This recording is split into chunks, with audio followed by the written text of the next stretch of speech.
name of our Lord Jesus Christ of Nazareth, onibingelelayo uMr Makhanya, ngisindisiwe ngiyayithanda inkosi nomsindisi empilweni yami.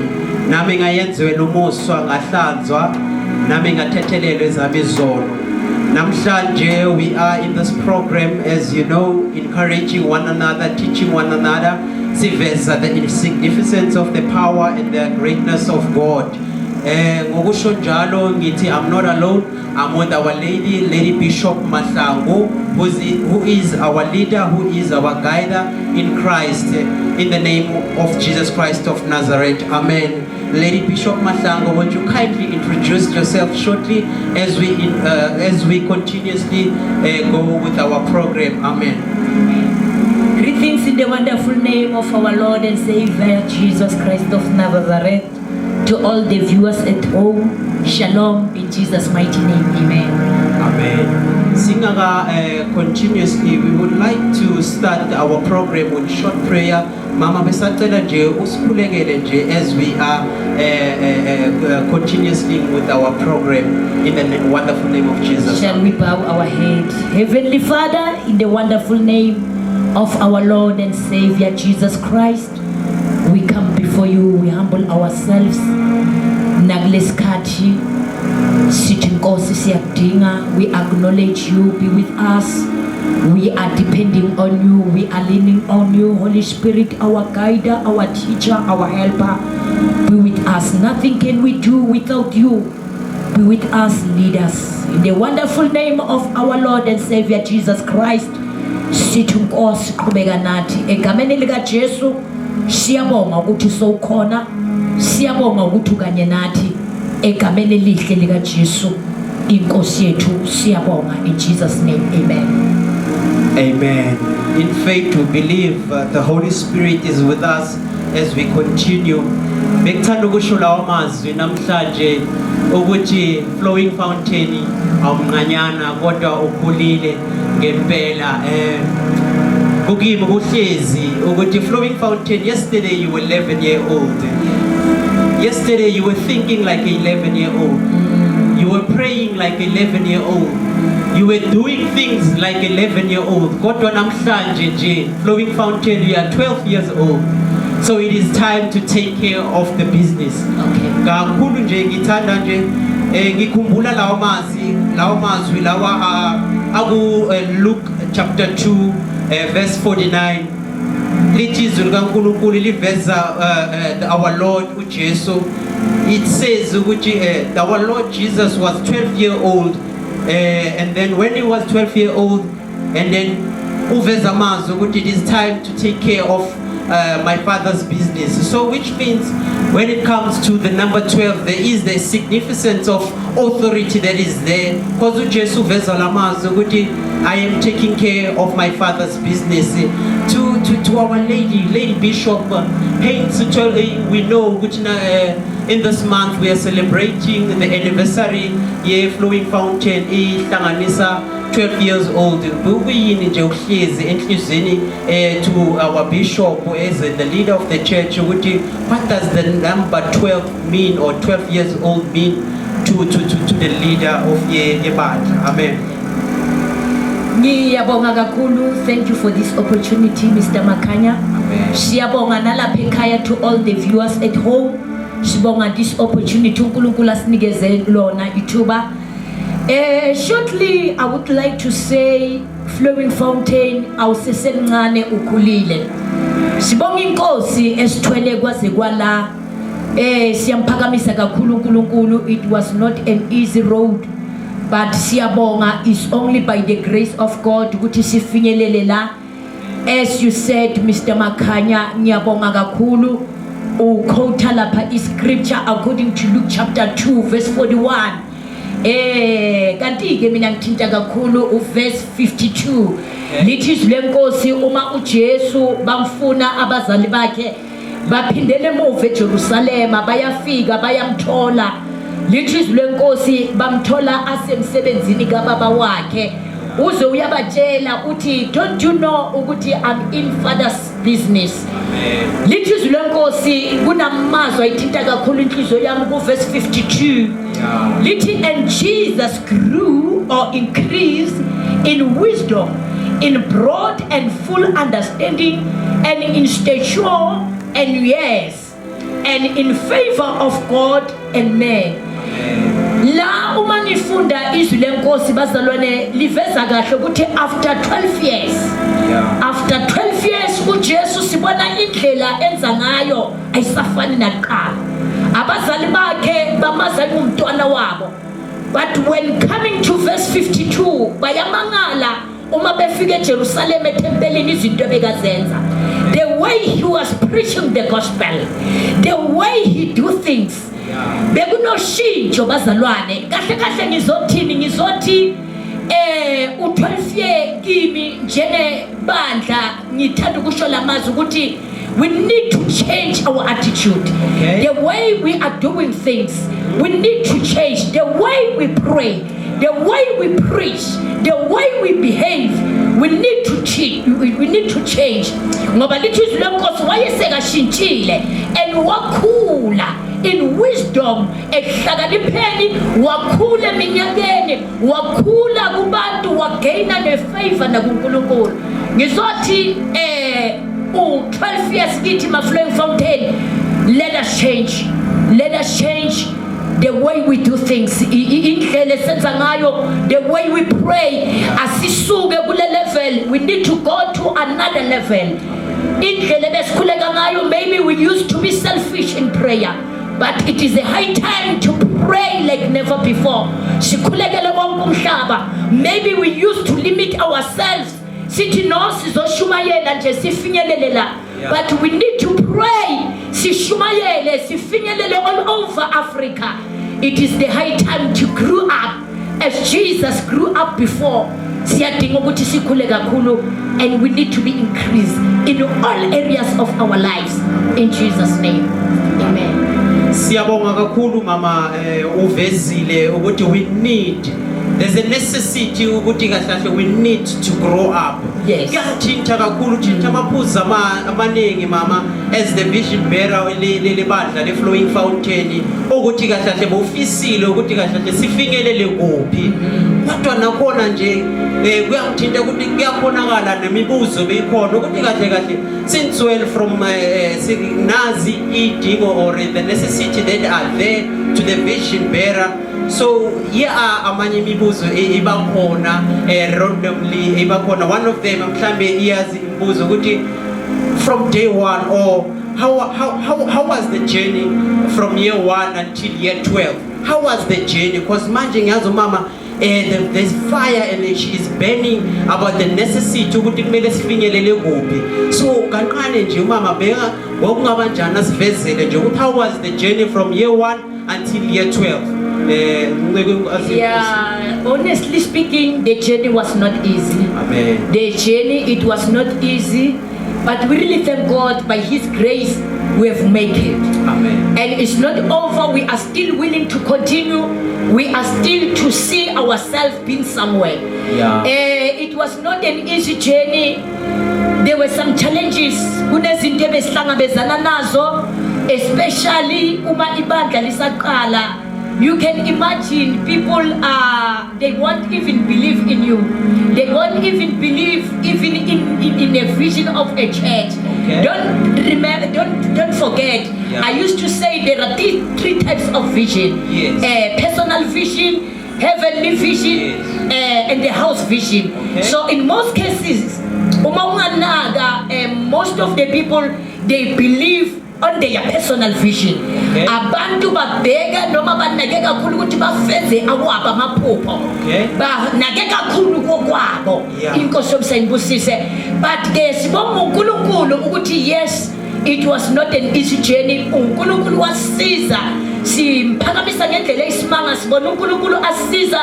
Sabona uNkulunkulu asimangaza. Yeah. Ku-Flowing Fountain Ministries uNkulunkulu wavusa abantu abafike basupporta the house vision, which is the vision of the church. So we really thank God so much about those people. There are people who supported in such extent they commit ourselves badele nje isikhathi sabo uma phela umakhohlwa uma sivula ama branch. There was the time lapho sihamba khona 7 days sishiya amakhaya sihambe senza ama outreach. So we really thank God so much about those people who were supporting the house vision, which is the vision of the church. We're gonna support the house vision and we're gonna support the heavenly vision according to Matthew chapter 28 verse 19. Go then and make disciples to all nations, baptizing them in the name of the Father, in the name of the Son, and the Holy Spirit. Yeah. So those kind of people, they were willingly, they were zealously, support the vision of the church. So ngabo kwenze lo hambo lube lula lube masinyana. Siyaphakamisa kakhulu uNkulunkulu with this particular people. Siyabonga kakhulu uNkulunkulu. Siyabonga mama uvezile kakhulu the journey ukuthi ihambo lakho likangakanani. Kuyangithinta kuyahlala nasenhlizweni yami ukuthi you know for someone to be successful in each and every area of their lives. Yes. There are 3 things enkholela ukuthi kahle umuntu udingakala ukuthi awayenze. Uma muchinche kakhulu about the personal vision, wachincha about the church or the house vision, yes. Wachincha the heavenly vision. Kuze lokuphethiwe one thing nginotice about ibandla le Flowing Fountain. There are these 3 aspects that ngikholela ukuthi umuntu kwamele kahle apply empilweni yakhe ukuze abe nempumelelo and these are the aspects. Number 1, which is knowledge. Yes. Number 2, which is understanding. Mm-hmm. Number 3, which is wisdom. Yes. So, in general, about ezumuntu, when it comes to knowledge, it is easy for people to receive knowledge. Or we receive knowledge. In that aspect, many of us are there. Yes. And then when it comes to number 2, which is understanding, mm-hmm. few of us are there. Yes. But when it comes to wisdom, yes, rare or very, very much few people are there. Yeah. But now when it comes to knowledge, which is receiving the word of God, teachings, when it comes to young indoje, the precepts and the laws, when it comes to understanding, into comprehending what we've been given, or the vision of the house, or the things of God, or when it comes to understanding, fewer people understand it. And then when it comes to wisdom, into applying the knowledge and applying the understanding of those things, very rare people actually are there. But iyabangaza ibandla le Flowing Fountain ezumama chaza kanje ukuthi from personal vision basukile to their personal vision, yes. Bangenelela to the vision, which is the house vision, bangenelela to the kingdom vision, yes. They were also there. They didn't only accept the knowledge, they didn't only accept by understanding, but they continuously also applied those things. So kuyamangaza ibandla le Flowing Fountain, what they do, and then how much they are zealous into keeping the word of God and to continuously fulfill the steps of God. So siyamphakamiswa uNkulunkulu ngaloko sithi makaphakame uNkulunkulu and isibongo simupha yena mihla namalanga. Amen. Mama, here's another question. Efikawo abantu randomly they also ask such a question. Okay, what in this current crisis, in this current izinto the way zenzeka ngakhona amabandla ayavalwa ayavulwa, kunqitshiswa the number yamabandla, and then kuyenzeka ezisaze umhlaba jikelele the way izinto zenzeka ngakhona. So besibuza ukuthi ibandla lime kuphi, where is the church standing as a Flowing Fountain? Are you still willing to continue now? Yeah, I think it is a good question, Mr. Makanya. especially nowadays abantu baphelelwa ngamandla, even the leaders, people are confused. Sisazoqhubeka nomsebenzi kaNkulunkulu, sisazoqhubeka nokumkhonza uNkulunkulu, simsebenzele yini? Uma usasho kanjalo kuvuka izwi lenkosi lapha ya 2 Timothy chapter 2 verse 2, la uPaul akhuluma lamazwi. Ngiyamthanda ngelinye ilanga uma uPaul akhuthaza uTimotheo, uthi Timothy, preach the gospel whether it is welcome or unwelcome, in season and even in out of season. Uthi don't preach only, uthi but keep on rebuking, correcting, warning and arguing and encouraging them in patience and in teaching. Uyam encourage uPaul encourage uTimothy, uthi Timothy akusona isikhathi lesi sokugive up, uthi kodwa qhubekani nishumayele ivangeli isikhathi sivuma singavumi. Kahle kahle uphendula lo mbuzo Mr. Makhanya, I would say yes, we are still willingly, we are still having that zeal to continue to preach the gospel like never before. Uma bengakhona bengasho ngithi ngathi uJesu angama angashesha buye. We want to preach the gospel. We want to see more souls coming to the Lord. Sifuna ukubona izoni iphenduka, sifuna ukubona uNkulunkulu aphilisa abantu bakhululeka.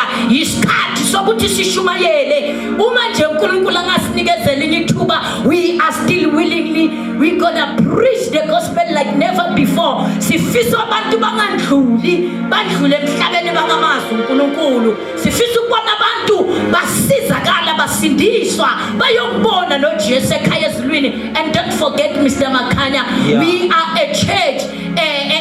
We still want to plant more branches. We believe in winning more souls. Uyazi masikhula kwakunale nkulumo ethi hayi akunandaba noma nje singaba babili nje sesikholwe sibabili, kodwa asisho njalo. We don't limit our God. We believe in greater things. Sithi Lord, enlarge our territory. Sithi yandisa umkhawulo wethu. Sifuna ukubona abantu basizakala, bantu baphenduka, bantu bezenkosini. Asithi siye sibabili ekhaya ezulwini. Uma bekwenzeka besithi asiye nabafowethu, asiye nabodadewethu, nawomakhelwana bethu, namakholiki wethu. Yiloko esinako, we are still willingly to continue to preach this gospel. uNkulunkulu asasinikezile ithuba, sisafisa kakhulu ukuqhubeka simkhonze, sishumayele siwenze umsebenzi wakhe. Amen. Glory be unto God. Our leader azakhuluma kanje uyangikhuthaza kakhulu nami as a follower kaJesu and then as submitting under Flowing Fountain Ministries. Uyangikhuthaza ngithinta kakhulu amazwi awathintayo kakhulu ukuthi sikholelwa kakhulu into winning more souls for Christ. So ngicela nje ukugcinezela, since well we are 12 years old, asifane noJesu sithi we gonna take care of the kingdom of God. We gonna take care of the kingdom of God by winning more souls for Christ in the wonderful name of Jesus.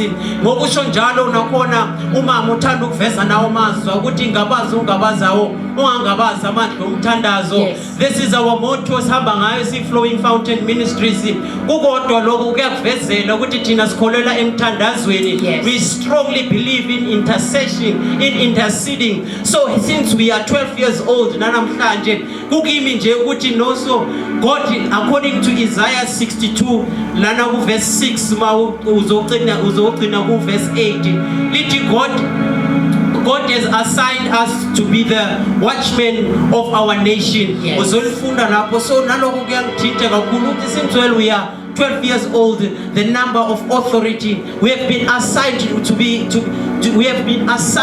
the watchmen of our township, of our provinces, of our nation, over the entire world. So ngokusho njalo nje I feel confident to be and submitting under the leader ifana nawo mama sithi mama uNkulunkulu ngathi angakuyenza kahle asigcinele nawe njengoba umama akhulumisa amazwi ukuthi uJesu ngathi nje angashesha abuye kodwa ngoba siyafuna ukushumayela, sisafuna ukusindisa, sisafuna abanye basindiswe, sisafuna nabanye bakhululeke. Namhlanje nje as a fellow servant or submitter under the Flowing Fountain Ministries, ngithi mama uNkulunkulu ngathi angasigcinela you as our leader usihole nje as we are still going to conquer the world for Christ in continuously. Mama wethu, our program is so very much powerful. Ngathi nje singaqhubeka but kodwa ngenxa yesikhathi sizaqela nje ukuyikhatha very short, kodwa nje before we do that besifisile nje ukuthi umama nje asikhulekele, akhulekele ibandla, akhulekele fellow servants and the congregation out there, as esazi ukuthi the journey is still about to continue. As umama nje angarepa nje lokhu bekusenhlizweni kaMama akusho, and then we're going to continue and pray for us in the name of Jesus. Amen. Ngizothi sengivalelisa lapha ekhaya njengoba uthintile di scripture Isaiah 62 lapho izwi lenkosi lisitshela khona ukuthi singabalindi, we are watchmen, silindile, uNkulunkulu uyasithemba, we are standing in the gap. Ngizothi kuwo wonke okhona olalele ngithi ungasuki la uNkulunkulu akubeke khona, yima endaweni la uNkulunkulu akubeke khona. uNkulunkulu uyasithemba njenge Flowing Fountain, usibeke kule ndawo ngoba asithemba, uyazi ukuthi ngathi uNkulunkulu kunabantu abaningi abazosizakala. So siyaqhubeka ke bazalwane, siyamkhonza uNkulunkulu, siqhubeka njengalowo wesifazane lithi izwi lenkosi wableeda for 12 years. Ngiyamthanda lo wesifazane, lithi izwi lenkosi noma sekabona ukuthi isima simvumeli, wanele ukuzwa nje ukuthi uJesu uyandlula. Lithi izwi lenkosi, she squeezed herself rushing and she managed to touch the hem of his garment. Then immediately she touched the hem of his garment, the bleeding stopped. Ngizothini ngithanda lo wesifazane ngamanye amagama ube with the spirit of persistence, waphikelela ngoba ungakhohlwa uma ngabe bekazange aphikelele ngendlela isiqubu sasisininga khona, he wouldn't manage to touch the hem of his garment, but ngendlela aphikelele ngakhona kwamenza ukuthi egcineni azafinyelele kuJesu athinte ingubo yomphetho wakhe. Ngizothi phikelela, siyaphikelela lapha ekhaya irrespective of what isimo siyavuma sivumi, siyaphikelela egameni likaJesu. Busiseka, sinthanda nonke, inkosi yomseni busise ingqine inenze kahle egameni likaJesu Kristu ophilayo. Stay blessed and stay tuned in Jesus name. Amen. Let's pray. Heavenly Father, in the wonderful name of our Lord and Savior Jesus Christ, we come before you once more. Thank you so much. Thank you so much. Ukuhamba nathi indlela yonke. Siyabonga ukusithwala, siyabonga to take care of us. Baba bekungasilula, siyaphakamisa egameni likaJesu waseNazaretha, qhubeka usithwale, qhubeka usinakekele egameni likaJesu. Baba ophilayo, siyabonga, sibandla siyaphakamisa, siyadumisa egameni likaJesu. Sithi may you keep on blessing us, oh God. May you keep on enlarging us, enlarge our territory, bless us as we're going in, as we're going out, in the name of Jesus.